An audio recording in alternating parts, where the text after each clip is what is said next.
Soalnya begini, saya mau cerita nih. Jenderal itu dipecat. Dia bilang gara-gara Bu Koni ngomong soal pertemuan dengan saya di PT TMI, saya dipecat. Saya punya surat Pak Prabowo, tanda tangan Pak Prabowo, bukan Gerindra di atasnya, tapi Kementerian Pertahanan. Apa isinya? Ya itu menjelaskan TNI itu apa, dibentuk oleh apa, dan orang-orang itu ditunjuk oleh beliau. Ada suratnya.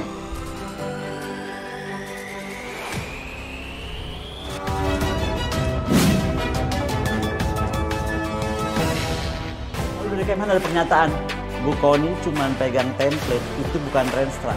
Bu Koni itu bohong, itu nggak ada PT TMI. Ini ya pernyataan dari Kementerian Pertahanan. Ibu Koni itu akademisi bisa salah, tapi nggak boleh bohong. Sakit hati banget gue dibilang bohong. Akademisian saya nih terganggu lah. Pertama, is going to ruin my reputation, my integrity sebagai dosen, sebagai akademisi. Jenderal itu dipecat, cuman dia WA saya. Dia bilang gara-gara Bu Koni ngomong soal pertemuan dengan saya di PT TMI, saya dipecat. Jadi yang tadi PT TMI dibantah itu, yang kemudian jenderalnya dipecat itu, yang kemudian kantornya tidak diakui itu, yang kemudian saya dibilang bohong itu, ini surat Menhan. Itu logonya bukan logo Gerindra, Kementerian Pertahanan ya. Kalau betul PT TMI yang mengadakan, itu namanya melanggar undang-undang monopoli. Tapi ketika kebohongan sudah semakin berlanjut, ada jenderal dipecat karena saya, ketemu saya gitu loh. Ya dong, ya nurani saya terusik. Ya udah, saya tunjukkan apa yang saya punya. And today, the chairman of PT TMI is Mayor Jenderal Glenny Kairupan, and the president of the CEO is Engineer Harsusanto. I remain Prabowo Subianto. Terus saya masih mau dibilang PT TMI-nya nggak ada. Jangan lupa untuk subscribe dan nyalakan lonceng. Koni ungkap surat Prabowo soal pengadaan alutsista hingga kolega di Gerindra jadi bos. Jadi yang berbohong ini seorang Koni Rahakuni Bakri yang akademisi sederhana ini, yang dibilang apa tadi, datanya kurang atau apa, atau yang sedang berbohong Kementerian Pertahanan. Kementerian Pertahanan atau Kemhan Republik Indonesia kini sedang menjadi sorotan. Hal ini terjadi setelah heboh adanya mafia atau Mr. M, rencana pembelian alutsista dengan budget fantastis yakni 1.760 triliun rupiah, hingga kementerian yang dikomandani Menteri Pertahanan Menhan Prabowo Subianto itu memiliki perusahaan terbatas yang bernama PT Teknologi Militer Indonesia atau TMI yang nantinya akan menangani pengadaan alutsista itu sendiri.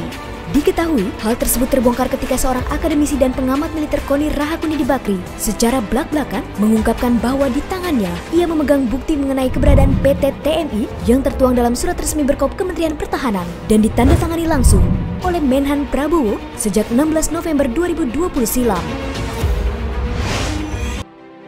Yang tadi PT TMI dibantah itu, yang kemudian jenderalnya dipecat itu, yang kemudian kantornya tidak diakui itu, yang kemudian saya dibilang bohong itu, ini surat Menhan. Itu logonya bukan logo Gerindra, Kementerian Pertahanan ya. Itu dinyatakan bahwa beliau membuat yayasan. Dari yayasan itu kemudian dibuat PT, namanya PT Teknologi Militer Indonesia. Sebelumnya, memang Kementerian Pertahanan membantah keterangan Koni mengenai adanya PT Teknologi Militer Indonesia. Dari Kementerian Pertahanan. Ibu Koni itu akademisi bisa salah, tapi nggak boleh bohong. Sakit hati banget gue dibilang bohong. Sekarang PT TMI-nya ada, jenderalnya dipecat, Dokumen Renstra ini ada, tersebar di DPR, bukan saja yang punya. Tapi ini menjawab, kalaupun websitenya PT TMI sudah hilang, kan bisa aja dihilangkan sekarang, dihapus. Hal ini lantas membuat tanda tanya besar bagi analis militer itu. Bagi Koni, bantahan Kemhan tersebut dapat menghancurkan reputasinya sebagai seorang akademisi. Karena dirinya tak hanya sekadar bicara, namun memiliki bukti, juga dokumen yang kuat mengenai keberadaan PT tersebut. Keakademisian saya nih terganggu lah. Pertama, is going to ruin my reputation, my integrity sebagai dosen, sebagai akademisi. Lalu saya jelas harus membuktikan dong bahwa yang saya bilang saya ucap benar dong. Ya itu, saya ini udah dokumen. Selain itu, dalam surat tersebut tertulis apa itu PT TMI, dibentuk oleh apa PT tersebut, hingga siapa saja orang-orang yang ditunjuk langsung oleh Menhan Prabowo untuk memimpin perusahaan milik Kemhan ini. Perusahaan yang dikontrol langsung oleh Menhan Prabowo ini dinahkodai oleh Majen TNI Purnawirawan Glenny Kairupan menempati posisi chairman. Setelah ditelisik, Glenny Kairupan ternyata adalah sahabat dari Menhan Prabowo Subianto sejak masuk Akabri tahun 1970. And today, the chairman of PT TMI is Mayor Jenderal Glenny Khairupan. Setelah menjadi prajurit, keduanya kerap terlibat dalam berbagai operasi militer. Purna tugas dari TNI, persahabatan antara Glenny dan Menhan Prabowo terus berlanjut. Dikutip dari situs DPP Partai Gerindra, Glenny yang berpangkat Mayor Jenderal TNI Purnawirawan kini duduk sebagai anggota Dewan Pembina DPP Partai Gerindra. Sementara itu, selain Glenny Khairupan, posisi Presiden dan CEO PT TMI dijabat Insinyur Harsusanto. Harsusanto diketahui pernah menjabat sebagai Direktur Utama PT Barata Indonesia dan Direktur Utama PT PAL Indonesia. And the president of the CEO is Engineer Harsusanto. Dalam paragraf kedua isi surat yang ditandatangani oleh Prabowo tersebut, disebutkan tujuan dari PT TMI adalah mengakselerasi proyek dan pengadaan hal pertahanan. The purpose of PT TMI, ya kan, itu adalah expedite, implement and accelerate. Okay, acquisition, pengadaan.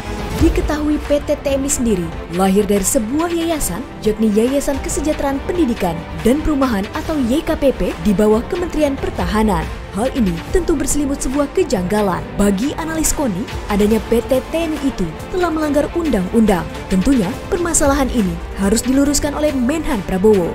PT TMI ini apa? Kalau lahir dari yayasan, mana boleh yayasan itu berbisnis senjata? Karena kalau masuk websitenya, Naval, Air Force, Land, Cyber, semuanya mau ditangani oleh PT TMI. Kemudian sistem pengadaannya, kalau betul PT TMI yang mengadakan, itu namanya melanggar undang-undang monopoli. Terus mana nih faktor TOT, faktor segala macam? Karena kalau mau jadi, apakah PT ini apa bergerak, saya nggak tahu, broker, apa kan saya nggak ngerti. Itulah yang mesti diterangkan Menteri.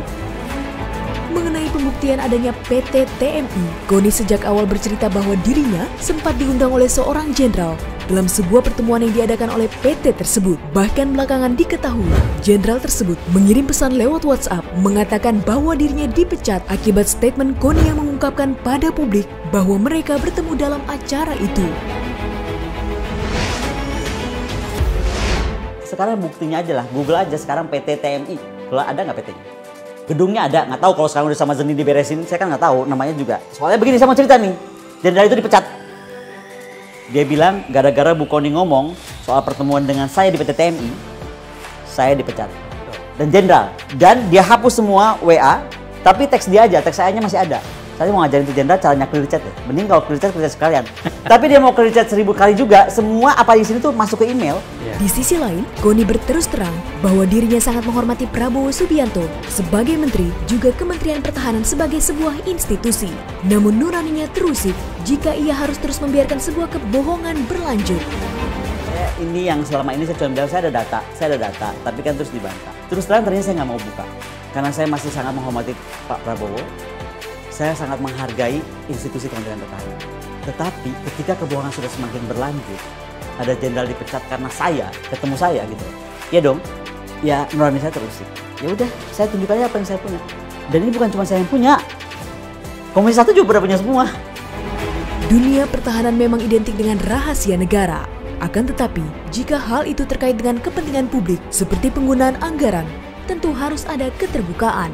Mengapa? Karena uang yang digunakan adalah uang saya, uang kamu, dan uang kita semua. Selain itu, proses pengadaan pun seharusnya terbuka dan transparan agar masyarakat bisa menilai bahwa uang pajak mereka telah digunakan dengan baik dan benar.